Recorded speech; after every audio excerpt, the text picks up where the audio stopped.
everything going on, about why it matters what we're doing, and about what it's like to be a Democrat in a red state at this moment in time. So with that, I introduce you to Pete Buttigieg. Take it away. All right. Well, thank you so much, Amanda.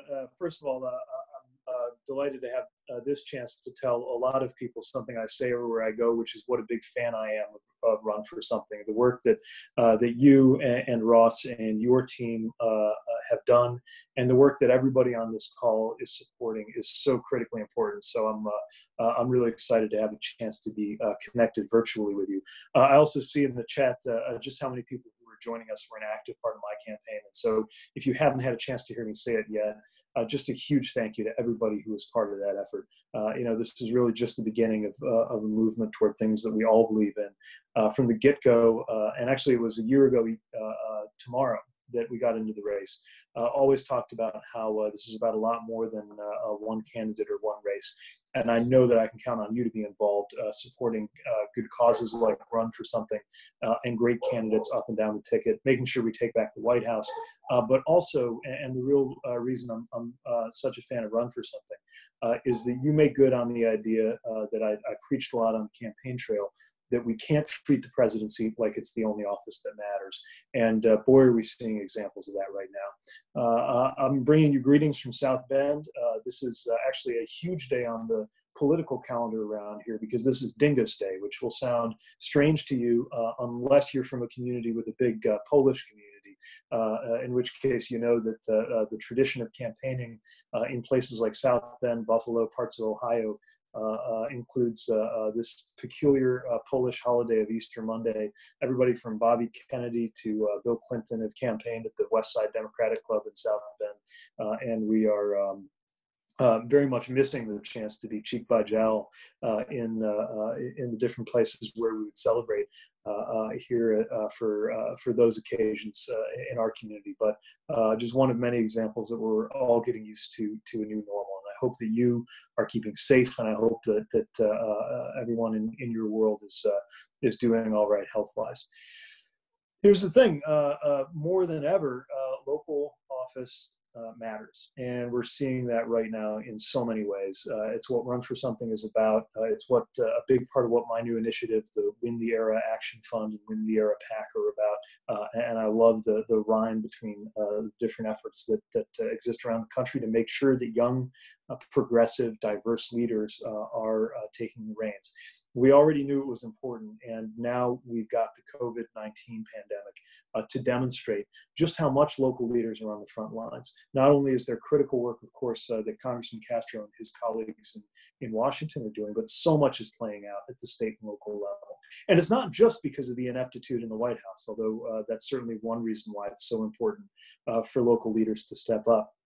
It's also that the reality is, in America, these officers are so often where the rubber meets the road. And it's no accident that we're seeing mayors, we're seeing governors, we're seeing state legislators, like some of the fantastic people on this call who will be speaking with you in a moment, step up. Myself, I'm involved right now with efforts that are linking mayors to each other using tools from the military and the intelligence community. Knowing that just as you often see in a deployed environment, sometimes there's the official org chart of who reports to who and who does what, and then there's the real org chart, the dotted lines. And so many different places people are improvising solutions. And it's that level of creativity that I think is going to get us through this. Some states and governors are responding magnificently, some aren't. And where state leaders aren't getting the message, mayors are, and local leaders are. And it's again, one more example of why we know just how much importance, how much power, and how much potential lies in these sometimes unsung, often unglamorous, always important offices that this organization and others have helped people run for. As I've been reflecting on this situation, I also think that COVID is revealing some of the biggest weaknesses in our society. For approximately as long as I've been alive, for about the last 40 years, there's been a steady dismantling of any American version of the kind of social democracy that most developed countries enjoy. And the reality is now we've seen that there's no putting it back together the old way. There lies a tremendous challenge and a tremendous opportunity. we're seeing the glaring racial inequities, like what we talked about a lot on the campaign trail, and we're seeing it in new and often horrifying ways. By the way, there's no evidence that the virus itself discriminates by race or treats people differently. What's happening is that it's impacting people differently because of America's past and present patterns of exclusion and discrimination. It is policy by people in this country that, for example, relegated Black families to red line neighborhoods that are also food deserts, that leads to hypertension, which is one of the main risk factors for somebody with COVID-19. And in example after example after example, we're seeing how scientific questions, health, medical questions are layering onto moral questions of justice. We're also seeing, I think, in the response, a new and harsh light being shown on the realities that were never going to work in the first place. I'll give you an example. When Congress acted to put together the economic relief package, one of the things that they did was make sure that there was a kicker on unemployment insurance so that people could get by. And that amounts in effect to about $15 an hour for people on unemployment. There were conservative objections to this policy because people pointed out correctly that this was more than some people were earning. For example, here in South Bend, a lot of fast food workers may be making $8 an hour. And so the unemployment benefit in this emergency amounts to quite a bit more than they're making on the job. That's not an indication that the benefit was too generous. After all, the benefit was set based on what it takes in order to live. It's an indication, of course, that poverty wages are not enough to live on. And it's one example where I think there's no going back. It's the same thing with healthcare. No matter what you believe about how to get to universal healthcare, whether you believe with many progressives in the party that there needs to be a wholesale and immediate transformation, or if you believe, as I do, that the best way to get everybody onto a public plan is to allow people to choose it. The bottom line is we are seeing right now yet another example of why a system that ties health benefits, or for that matter, a lot of other benefits, to the assumption, the untrue assumption of a stable, lifelong relationship with a single employer just doesn't make sense in our world. And so in case after case, we're seeing the inadequacies of the old way, not only being revealed, but also being exploited by a virus. And this is also coming to a head when it comes to protecting our democracy. A lot of conversation about protecting our health, a lot of conversation about protecting our economy. Not enough conversation, I think, in a lot of circles about protecting our democracy, although I was inspired to see how quickly people, including in this community, have stepped up responding to what happened in Wisconsin, for example. What happened in Wisconsin must not be repeated. And we've got to make sure that vote by mail is made widely available. But remember also that vote by mail alone can actually contribute to the disenfranchisement of communities of color if it is not coupled with different opportunities to make sure that people aren't purged and that there are other ways to vote. But here's the thing. In this country, elections are run at the county and at the state level. One more example of the profound importance of these unsung offices. So maybe it never sounded sexy before to be paying attention to what your county clerk is up to, but our democracy is on the line. I know one of the focus points for this call is competing in red states. And I'm not going to go on much longer because there's such a fantastic panel. But I do want to mention a few things that I feel like I learned in the campaign, because we specialized in competing in areas, for example, the Iowa counties that swung from backing President Obama to voting for Trump. And now I believe can totally swing back again. And many of them went into my column during the Iowa caucuses. I think that we have a historic opportunity to make sure that we're doing well in these conservative areas and make good on the idea that there is no such thing as a permanently red state or red district or red county. In our campaign, we talked a lot about the future former Republicans, and we have so many ways to get that. But one of them in the era of COVID falls to this. We're not, I think, especially in our generation, we're not Democrats because of our idealism.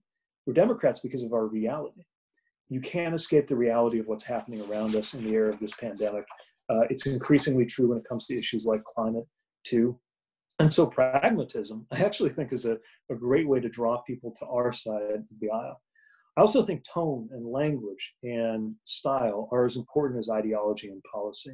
You know, early in the campaign, I'd have a lot of people coming up saying, you know, they were Republicans, but they were going to vote for me. And part of me would think, like, did you see the speech? Because what we talked about was unabashedly progressive. But what I found was I hadn't tricked them into thinking I was more progressive, less progressive than I am. I also hadn't always won them over to become less conservative than they were. It's just that it wasn't just about ideology. And I think especially at a moment like this, we have an opportunity to reach people at a deeper level. It's why I believe in using a vocabulary around shared values. Again, not to water down what we believe in, but to explain it in ways that are authentic to values that I think should never be considered property of one side of the aisle anyway. Freedom, right? If we're going to talk about freedom, let's make sure we're including in that the freedom to make your own reproductive health decisions, as well as freedom to economic freedom, the freedom you don't have if you don't have health care. When we talk about democracy, I think for our generation, democracy means a lot more than, you know, not communism. Democracy means actual democracy. And that's why we've got to be so energetic and so bold in ensuring that we're shoring that up. And you know, we talked about freedom, democracy, security on the campaign trail. Security right now is what we're seeing around us, and a reminder that, you know, there's more to security than traditional military issues. It's health security, and pretty soon climate security alongside election security. So ask if the leaders you have are keeping you safe, and appeal to people at that level, not in a cynical way, in an honest way, because I think the kind of candidates we support are best positioned to do that. So those are just a few reflections as I've come off the campaign trail. Again, I'm left with an overwhelming sense of gratitude. I know that everybody on this call is committed to taking back the White House, and equally committed to keeping our eye on those important offices besides the White House that won't command a lot of media attention, especially now. All the more reason for us to do what we do. And so the thing I want to leave you with is that this is our chance, and everyone can help. Don't let anyone tell you this is no time for politics. The greater the national emergency, the more politics matters. Political mobilization has never mattered more. And for better or for worse, we're living in a moment where you can do it from your home. You can do it by volunteering, you can do it by donating, you can do it by engaging. And while I might quite literally be preaching to the choir on this one, I want to reinforce you in your advocacy, since we don't get to gather physically and do that. Thank you for what you're doing, and encourage you by any means you can to reach out to others and pull them in too. And with that, I'll kick it back over to you, Amanda. Thank you so much, Pete. That was really beautiful and really moving. We hope you'll be able to stick around a little bit longer, but I know you had a busy schedule this evening. I want to introduce and have our panelists introduce ourselves. And we'll do it one at a time. I'm going to ask them to very quickly so we can get to the really incredible questions you guys are asking. Who are you? Where are you? What's your quarantine like right now? What's making you happy? So we're going to start with the incredible, inimitable Cecile Richards. Cecile, you'll see her on screen momentarily. Hi. You got to unmute yourself, my friend. Let's see. Good to see you, Amanda, and good to see you, Ross. Thanks for doing this. Thanks for everything Run for Something is doing, and thanks, Mayor Pete. It's amazing that you were on the road for only a year. It seems like it was a century. Thanks for all of the good work that you did and continue to do. I'm in New York, the epicenter, I guess, and I'm hunkered down with my husband Kirk and my dachshund Ollie. That is like literally saving our lives, I think. And I'm doing well, and I just want to say to everybody, thanks for everything everyone is doing, how quickly people have rushed to continue to organize. It's obviously, from all the things that Mayor Pete said, never been more important. So I'm staying busy by figuring out how we're going to win this election in November, and that is a full-time occupation, and it's an exciting time to do it. And when I'm not doing that, I'm making homemade pasta. That's my deal. Perfect. Next, I want to introduce Florida Representative Anna Eskamani. Anna, where are you? What's keeping you busy? You should pop up momentarily.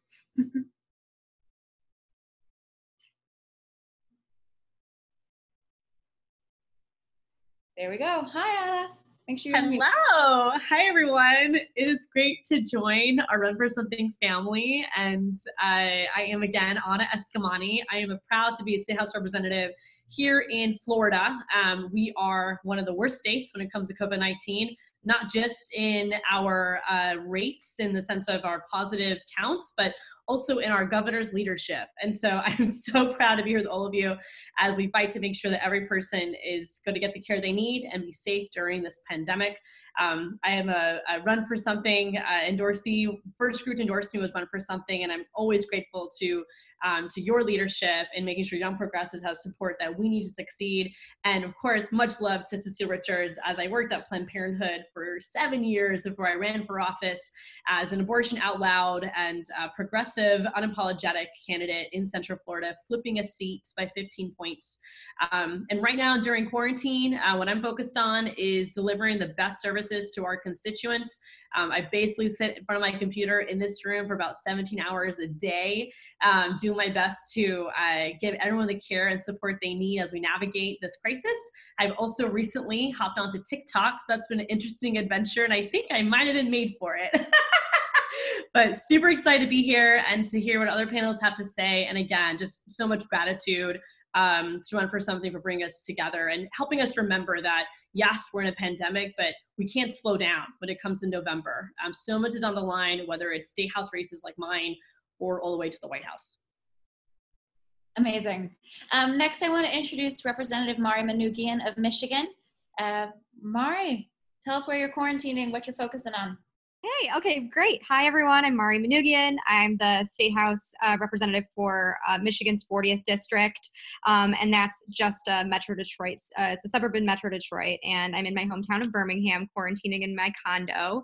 As you can see, I've got a lot of books over here, so I've been keeping myself busy. Obviously, doing all of the things that Representative Eskamani has been talking about as well, just on the phone with constituents, whether they are DMing me on Twitter or Instagram, as a lot of our younger constituents are doing, or emailing or calling our office.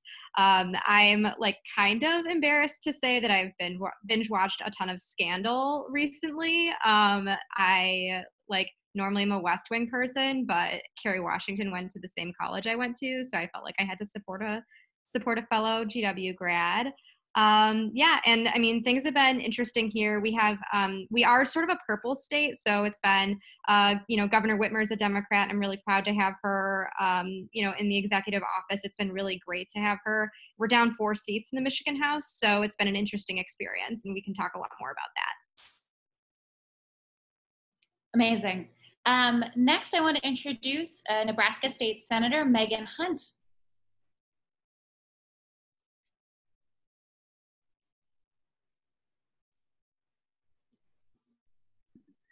Hi, everybody. It's great to see all of you. That was such a great introduction, Mayor, so thank you for that. I'm State Senator Megan Hunt, and I represent Nebraska's District 8, which is in Midtown Omaha. It's kind of like the urban part of Omaha and one of the most urban parts of the state. I was elected in 2018. I was really grateful to be a Run for Something. I received that endorsement, and that was really important to me. I'm the first out LGBTQ person in our Nebraska legislature ever, and I'm a single mom to a 9-year-old, Alice, who loves cooking, and I'm coming to you from quarantine in my apartment here in Midtown Omaha. You want to say hi? Come in here. Here's Alice with me, and she's excited to see all of you too. Yeah, in Nebraska, we have kind of an interesting landscape because it's a very red state. We have a Republican governor. We're one of 5 states that haven't yet issued a stay-at-home order from the governor. And with the legislature out of session right now, there's not really very much that we can do legislatively about that. We're relying on the executive branch for pretty much all of the leadership around this right now. So what I've been doing is a lot like what Anna talked about. Is just a lot of constituent services and doing what I can to work with the executive branch and also work with state agencies to try and put into place some of the policies that we had already been working on around SNAP, around evictions, around Medicaid, which my state also has an expanded Medicaid. And so COVID-19 is really exacerbating a lot of problems that already existed in our state because of policies that have been put in place here by people on the far right. So now we're kind of scrambling, not being in session, to fill in those gaps and create stop gaps for constituents and Nebraskans who have it harder than a lot of other folks right now. Thank you for sharing that, Megan. Finally, I want to introduce Congressman Joaquin Castro, who I must say is wearing just an A+ velvet blazer this evening. I'm very excited for everyone to see it. And he has a strong beard game as well.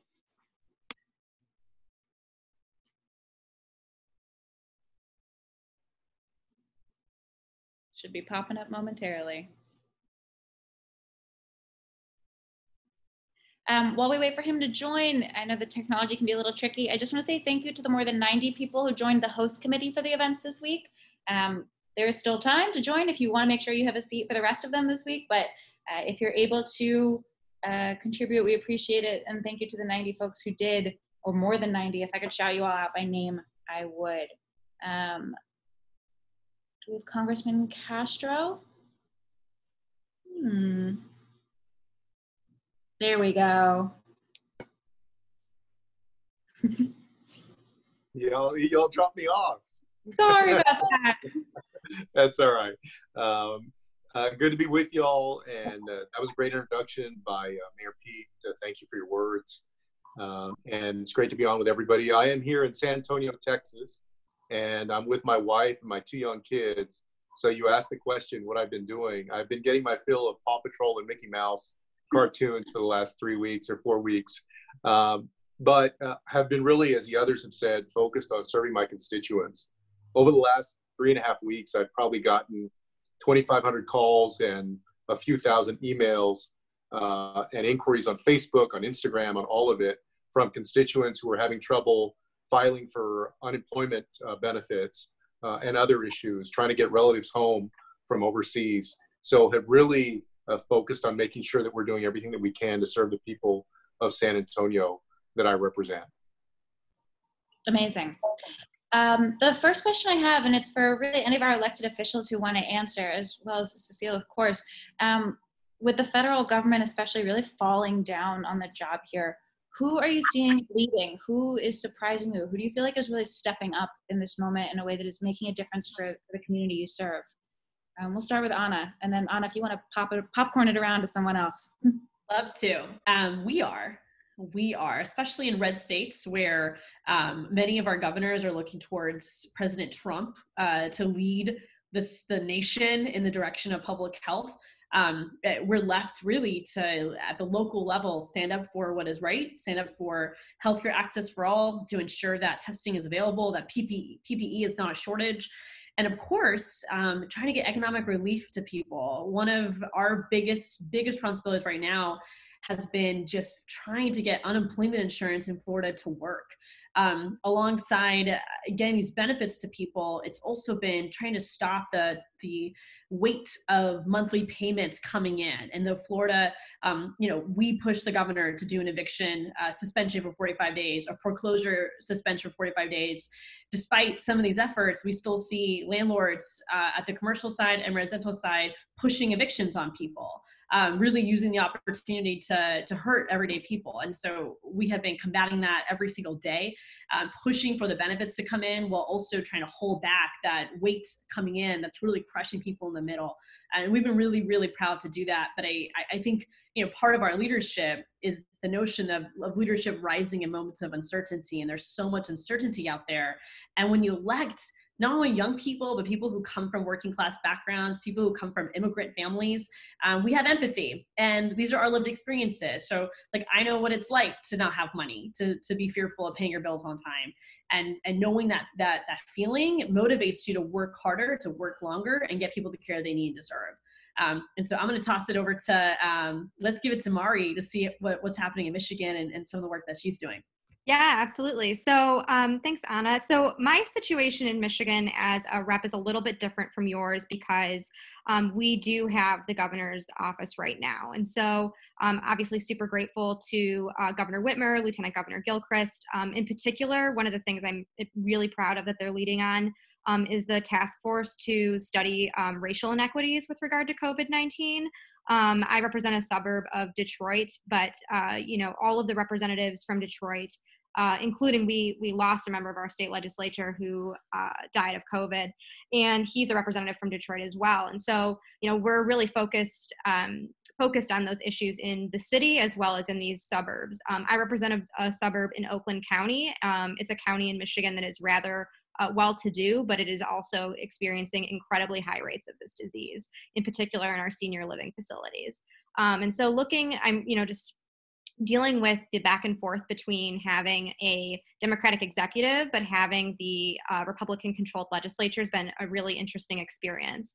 It was rather surreal. I know a lot of our legislatures are in recess right now, and many of them are working through remote means, but in Michigan, that's not a possibility due to the way our Constitution is structured, as well as the rules with regard to how we operate the House. And so I donned a homemade Detroit Tigers face mask and gloves and showed up to vote on a resolution that would allow the governor to extend the state of emergency so we could continue to access those federal dollars. It was a voice vote. I swear to you, it took me 8 minutes to register my attendance and then leave. It was purely a show to basically show the governor who's really in charge, and it's the men who run the legislature who are Republicans. And so it was, just kind of a joke that really put people at risk. And I'm going to be there, whether if we're going to call a session, I'm going to show up and I'm going to vote, but I'll be honest, it was clearly a political stunt. So it's been an interesting experience. The other thing that you referenced was, and I know I follow you on Twitter, so I see in particular, Anna's doing a lot of really good work around unemployment insurance and making sure her constituents and folks in her area are able to access those benefits. In Michigan, we have seen a 4,000% increase in folks applying for unemployment in a time when the Republicans in many years, going back to when I was a little girl, almost 30 years ago, gutted the unemployment agency here in Michigan. And it was something that was difficult for us to deal with when the Great Recession hit, and it continues to be really challenging now. I mean, the infrastructure, the tech infrastructure is just not equipped to handle the uptick in applications we're seeing. So one of the things we're doing in our office is people are contacting us and we are navigating that system for them and making those phone calls and just trying our best to make sure we can get through it. I think we're going to see, a change in the coming days here. I think it's going to get a lot better. We've seen, some money in our appropriations process be shifted to basically triage the system, but it's a huge challenge, no doubt. All right, and then I'll popcorn this to Megan. Thank you, Mari. I relate a lot to what both of you were talking about. To the question, who are you seeing leading right now? Right now, I feel like most of the leadership and most of the authority and trust is coming from our nonprofit sector in Nebraska. And I want to shout out to all the Nebraskans I see in the chat. I'm so happy that so many of you are here today because it's something that I really care about, which is making sure that people engage at the local level, because the US has the biggest nonprofit sector in the entire industrialized world, right? And a lot of these nonprofits are doing the kinds of services that government would be providing in other countries that is actually not that radical at all. It's not that extreme. Things like making sure people are housed, making sure people can even go through the unemployment insurance system and can go through the health and human services system to apply for benefits that they're eligible for. In Nebraska, as in many states, people have wait times that are just untenable. They get kicked off the system. The website's not working, whatever the case may be. And of course, there's people within those systems who are working in the Department of Labor and in Health and Human Services who can't come to work because they're sick or their kids are not in school anymore, so they're having challenges with that. We've been having a lot of problems in Nebraska getting state employees to work remotely because we don't have enough laptops and whatever problem there is with logistics. And so it has been an entire cluster in the government at pretty much the worst time, because this is the time when everybody in the state is looking to us to say, okay, what do we do? And for some of the same problems that you guys have in Michigan with your constitution and your rules in the legislature, we can't meet there in Nebraska. So there's, like I said before, there's no legislative fix to any of this. So what do? We look to the nonprofit sector to provide guidance and stability and clarity, and a lot of the services that they've been providing for a long time for Nebraskans. But I really worry about putting stress on this system. You know, nonprofits are already strained. They're not able to fundraise like they used to. And we really shouldn't be relying on them to provide these services in the first place, you know, picking up the slack from government when they're not providing that. So that's where I'm seeing leadership, but that's also something that really concerns me. Another place that we're seeing leadership is in our local public health departments. Our mayors, our city councils are more important than ever. So if any of you listening are thinking about running for those types of local positions, this is actually something for you to capitalize on right now and say, these are the folks who are actually showing leadership. We can't look to the federal government for that kind of authority or trust or respect for science. The things that we need to carry us through a pandemic like this. Many states like Nebraska, we cannot look to the governor for that kind of guidance either. So it's the nonprofits and it's that local level government that's going to be emerging as leaders. And that's an opportunity for you to shine. That's an opportunity for you to be really kind of emerge as someone who can show the caring and help for people that's needed in public service. What does COVID-19 do but remind us why we're all really in this work in the first place? You know, it's not about a book deal.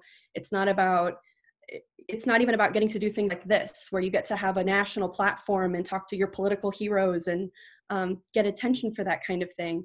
It's about those constituent services. And the closer you are to the people in government, the more quality service you're going to be able to provide. And so as a leader, that has to be your focus, is understanding that unemployment system, understanding SNAP, understanding evictions, Medicaid, all of these services that people are relying on now because of this crisis. And that's where I think Democrats are uniquely positioned to lead right now. And I will throw it to Congressman Castro.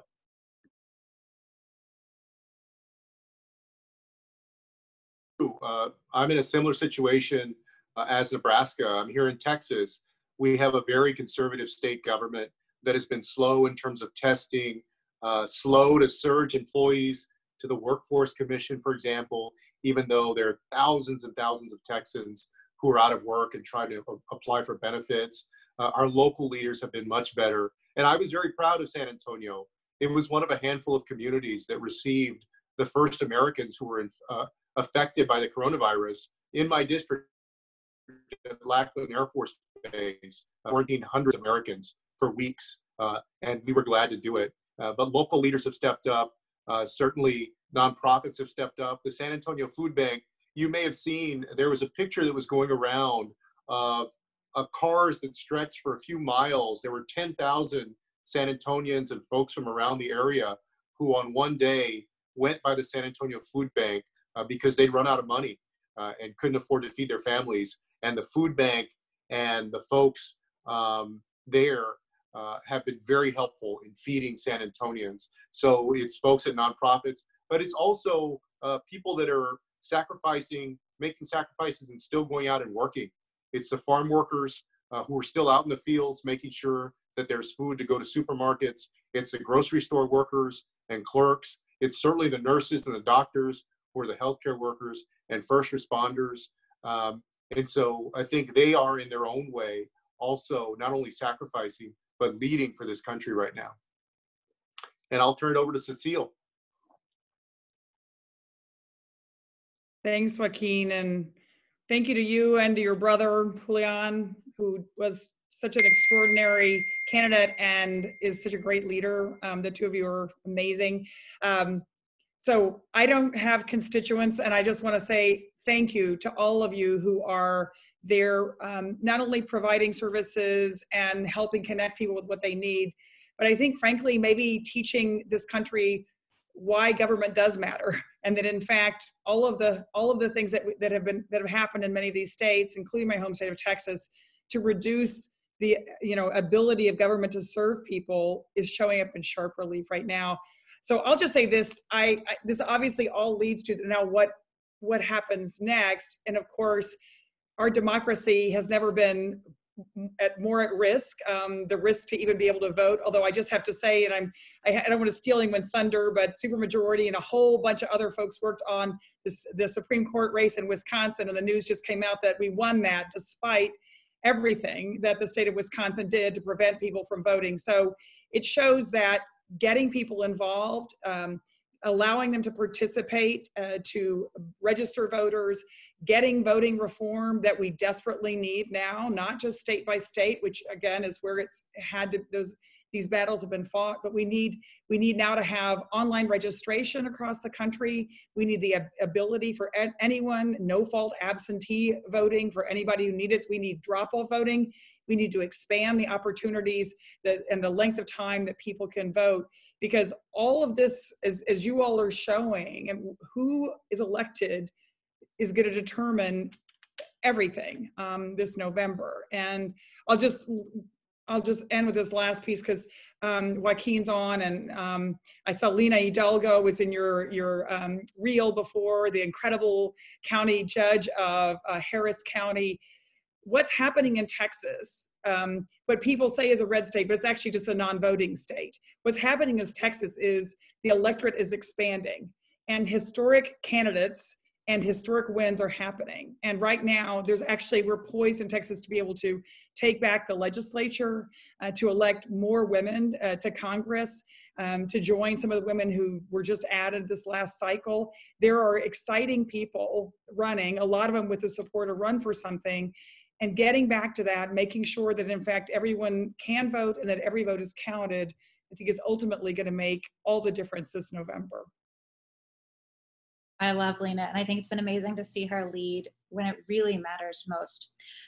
We have just a metric fuck ton of questions, please pardon my French. So I want to do one for one question, one answer, and then if any of the other panelists want to weigh in, you can do so in the chat, or we can try and jump in here.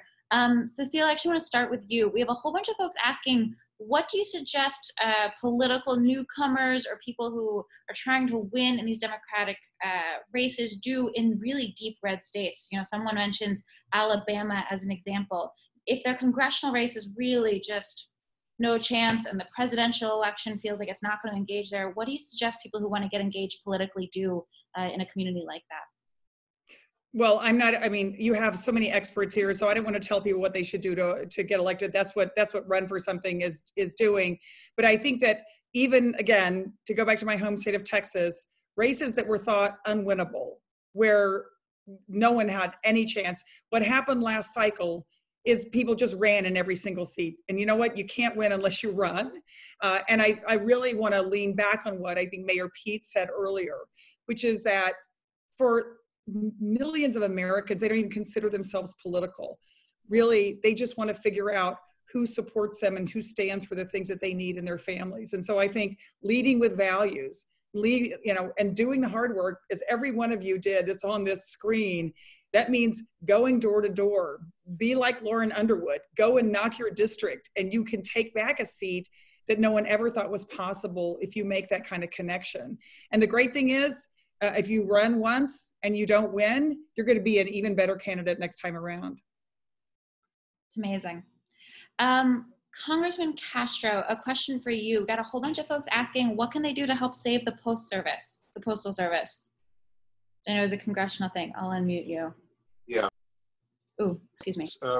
For years, Republicans in Congress have wanted to privatize the Postal Service. And during what is a financial crisis as well as a public health crisis right now, President Trump and others are trying to take advantage of that moment to finally do in the Postal Service. So everybody, it would be helpful if you press your members of Congress, whether you're in a blue state or a red state, number one, to pay attention to the issue right now and to watch what's going on within Congress with regard to the Postal Service, but also to give the Postal Service, to infuse it with the money that it needs to continue to do the job that it's been doing for Americans for many years. Because we really need to stand up for the Postal Service right now to make sure that they can make it through this period.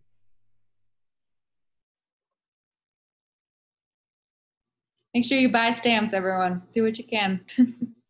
I want to ask Anna. We have a few folks asking how you're adjusting your campaign strategy in light of the pandemic. I know you're up again right now.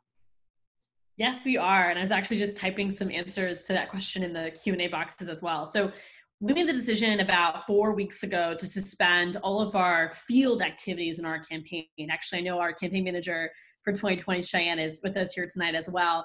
And so we actually converted our entire field team into a digital team, but really prioritizing wellness checks above everything else. And so we crafted a guide on our campaign website that is a COVID-19 guide for Florida in English and Spanish. I update it about every day with new information. So we are doing a text bank. We text that out to our constituents. We respond back in real time to navigate some of the complex questions that might come our way. We hosted our own virtual campaign check-in call with our hardcore volunteers about 2 weekends ago. We had 70 folks join us, and then hosted a digital solidarity training the Monday after where we trained folks on these skills.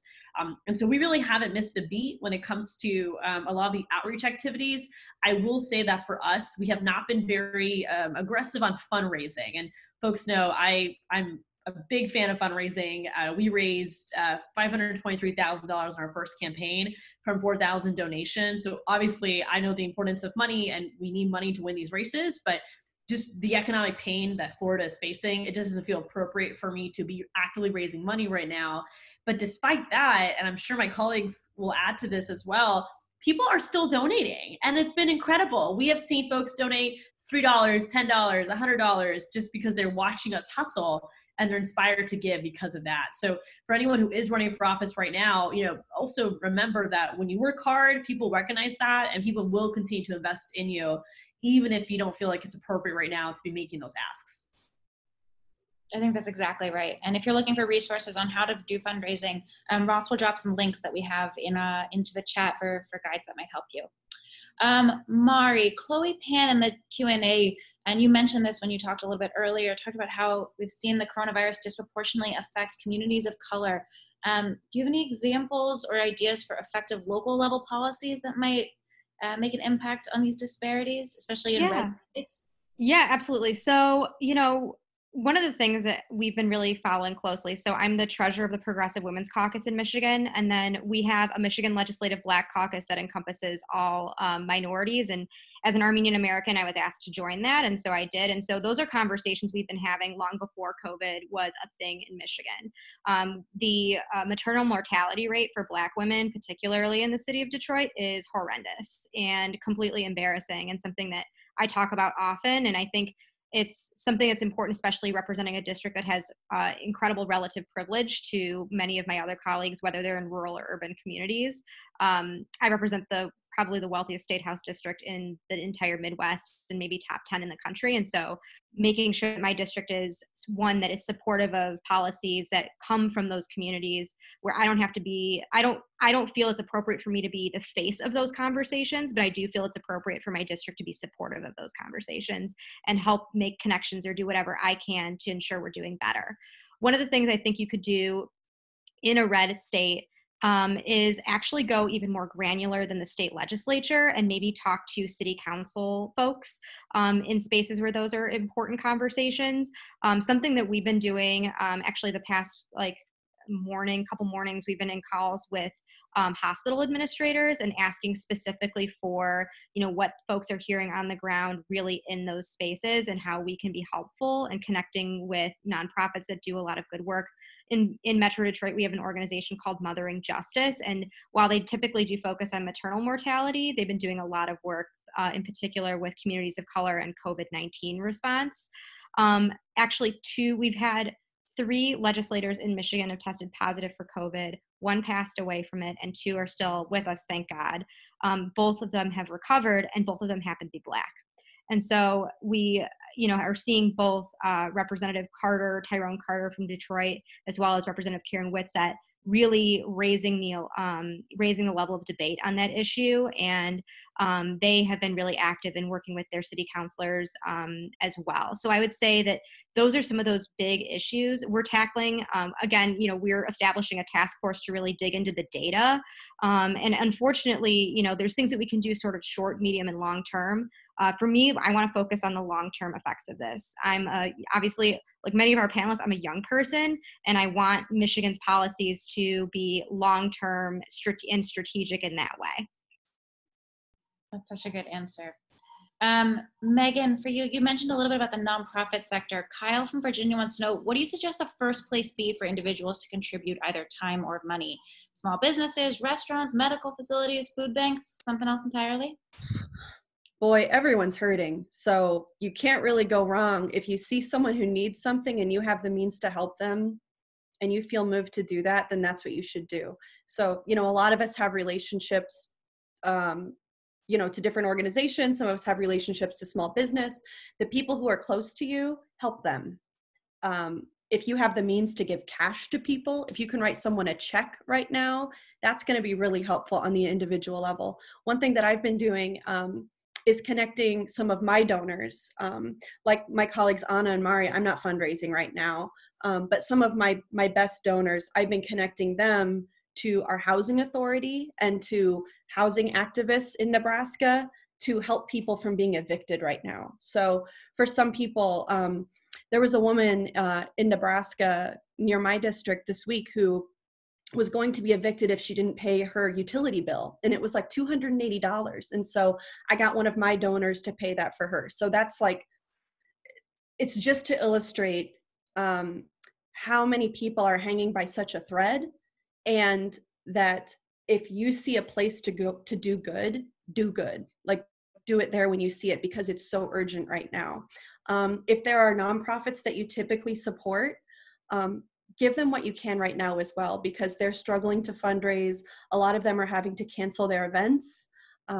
We have a big event for Planned Parenthood this month. It's our big annual fundraiser. I'm on the board of the Friends of Planned Parenthood in Nebraska, and we had to cancel our fundraiser, of course. And so that's a lot of money that we're not going to be able to distribute in the community to people who rely on this healthcare. So if you typically give to organizations, maybe step that up right now.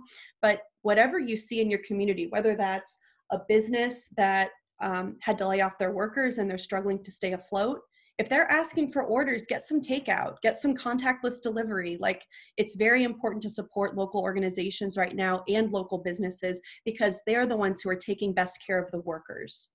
And then anytime you can just give direct financial aid, that's really important too. One thing I would caution people against is don't try to reinvent the wheel. People who have a platform, a public platform, whether that's a politician like us or like a community leader of some kind, maybe there's a little bit of a temptation right now to start something new and say, oh, we're going to be helping people who are getting evicted, or we're going to be helping people access SNAP, or we're going to be helping people who are tipped workers. But there's probably already an organization that's doing that.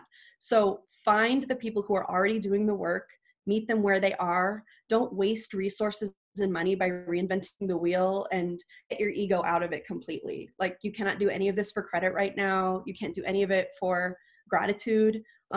This is the time to just do it because it's the right thing. So where you see the need, fill the need, and do your best to do that. I love that. Cecile, another question for you. Nicole Lopez asked that we've seen the current pandemic affecting women disproportionately.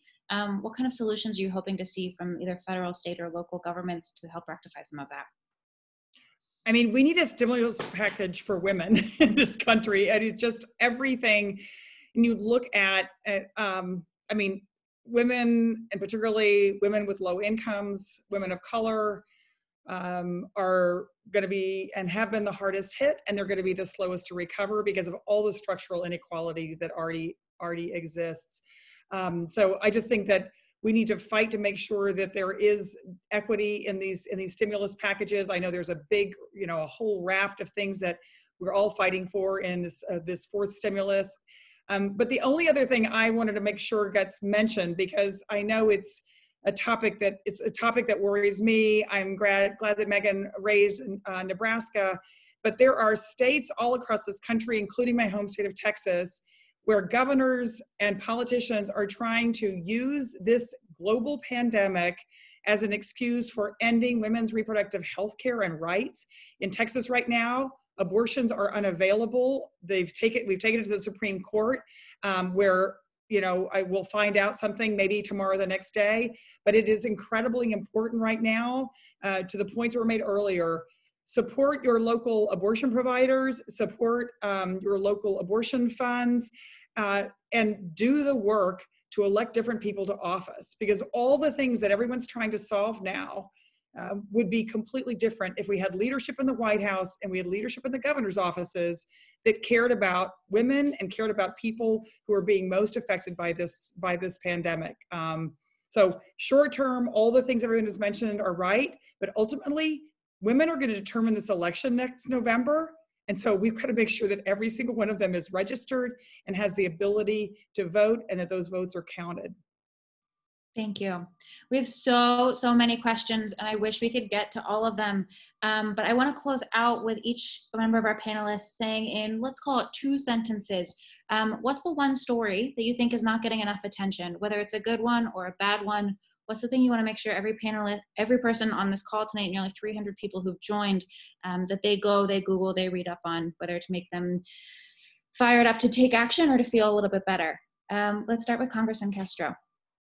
No. I'm chair of the Congressional Hispanic Caucus, and one of the big things that I'm worried about is all of the restrictions and conditions that the Trump administration has placed on people seeking asylum, for example, and other immigrants. When this emergency pandemic is over and people get back to work and life gets back to quote unquote normal, I believe we have to watch out to make sure that President Trump doesn't leave those restrictions in place. Let's go to Mari.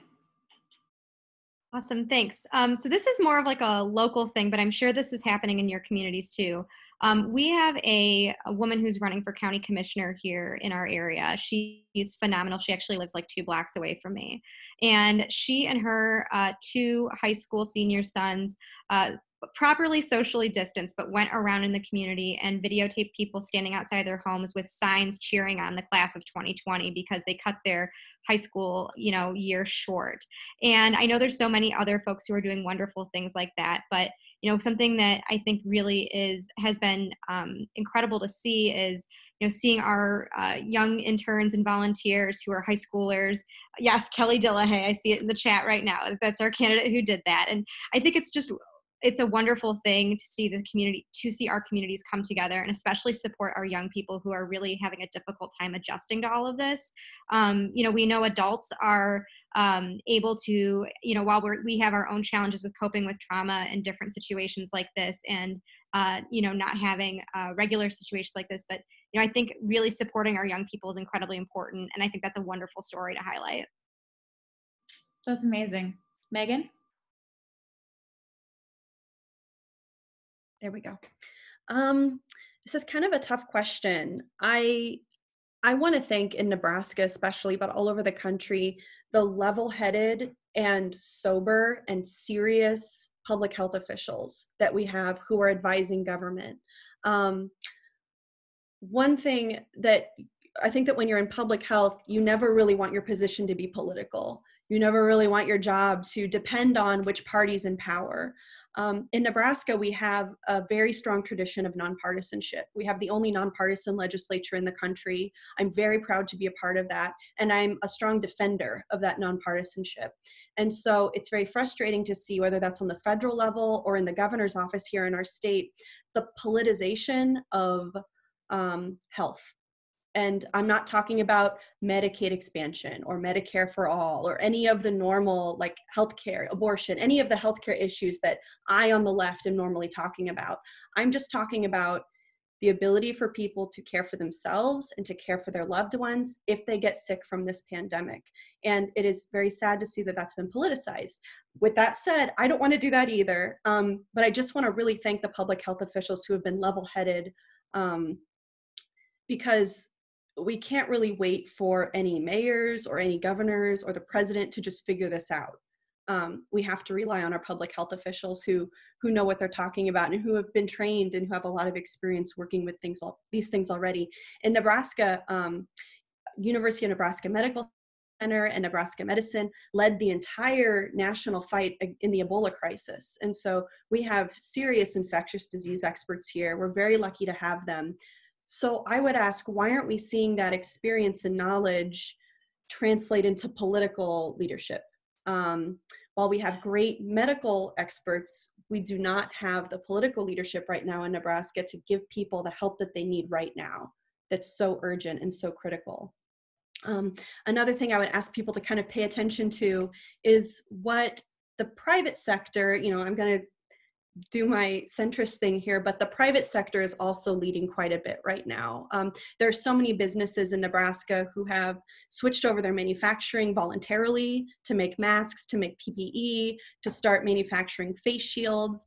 There's a really awesome company in Nebraska, Laser Beam Industries, and they do 3D printing for game console parts, and they totally changed their operation to start printing PPE and masks for people to use instead. And our hospitals are actually using them. And I know that they're shipping them all over the country. So this is a great time for the private sector to shine. It's an even more important time for the public sector to show leadership and do the things that we should be doing all along. But our neighbors who are business owners and who are workers deserve a lot of credit for stepping up right now. That's awesome. Cecile, the story that people either aren't paying attention enough to for better or for worse? Yeah, quickly, I'd say we've heard a lot about hospital workers, an incredible healthcare community that's stepping up at the front lines. I don't think we hear enough about nursing home workers and folks who are taking care of home care workers. I really want to shout out the Domestic Workers Alliance that has done a fabulous job of trying to get stories out there. But we need to be taking care of healthcare workers all across the board, and particularly the folks who are at the lowest income levels. And those are largely people who are working in homes, taking care of the elderly, taking care of the sick, and working in nursing homes. So let's pay attention to them as well. Amazing. And Anna, take us home. What's the story people aren't paying enough attention to? Well, I think the most clear ones have been echoed by my colleagues, but it's our vulnerable communities, whether it's our incarcerated Americans who often do not have access to PPE or tests and are facing an impossible situation when it comes to social distancing. Really, our prisons are ticking time bombs when it comes to we've also dealt with situations here in Florida with families who live in our motels. These families are precariously housed. They don't benefit from any eviction protection because they don't have a lease. And so we have been doing our part to make sure that these families have access to resources, that we send sternly written letters to their property managers to make sure that folks know we're watching, and that we will turn towards larger efforts if they dare to kick out the residents because of inability to pay. There's also a larger conversation around the educational landscape. I don't know about y'all, but not every kid's going to succeed through distance learning. And if we're using the same grading scale right now to judge our kids and their ability, we're doing a deep disservice to parents and teachers. And so we have to reevaluate how we're actually going to grade kids with us this year. And the same thing for our college students. Now, many of our colleges are doing a optional, pass-fail dynamic. But we're facing a struggle here in Florida with so many college students who have left their off-campus apartments to shelter in place with their parents, yet these off-campus apartments are still demanding that rent be paid for empty apartments, and that ain't right. And so we have been escalating that issue here in Florida as well, putting pressure on our governor to do something about it. Meanwhile, parents are having to pay not just one rent, but another rent for an empty apartment that their child is not using anymore. And these students will not benefit from the stimulus package the same way others will. And then finally, I'll just add to concerns around the environment. President Trump has used this opportunity to also dismantle different structures and to reduce environmental regulations. I'm incredibly concerned by the president using this crisis to pursue his political agenda for his swamp corporate donors. And so we have to be vigilant and calling that out from every angle. It's great to know corporations are doing positive things, but unfortunately in a state like Florida, we continue to see bailout for major corporations when small businesses are struggling to get their feet back up. And so we've been very proactive in being a voice for small businesses as well. That's amazing. We are so glad to have all of you fighting for the people who matter most in your particular roles of leadership, whether it's elected office or running organizations. We are so, so grateful for you all, for all of our panelists for joining tonight, and for everyone who joined the call this evening. This has been our first time trying this. We're just seeing what sticks, and we are so grateful to everyone for contributing. If you can, if you have it in you to give again, so we can help elect more people like Anna and Megan and Mari, so that they can then become Congress people or run organizations or do incredible, great things for progress. Ross is going to drop the link in the chat. And we're also doing events like this tomorrow, Wednesday, and Thursday, different group of panelists, different conversation topic. We're going to try our best to get to as many questions as possible. The speaker lineup will be live at 10 a.m. tomorrow, but you can join the host committee now to guarantee yourself a spot for every evening. We'll be sharing on our Twitter and Facebook the contact info for everyone who was on this panel, all of their Twitter handles and Facebook links. We will also try and send a follow-up email tomorrow if we can swing it to everyone who joined, so you have materials as well so that you can follow along with what Supermajority and Congressman Castro and Representatives Manoogian and Eskamani and Senator Hunt are doing to make a difference. We'll drop all the links in the chat. Make sure you follow us on social media as well. We're so grateful to all of you for joining on a Monday night. Thank you so, so much. Have a good evening, everybody.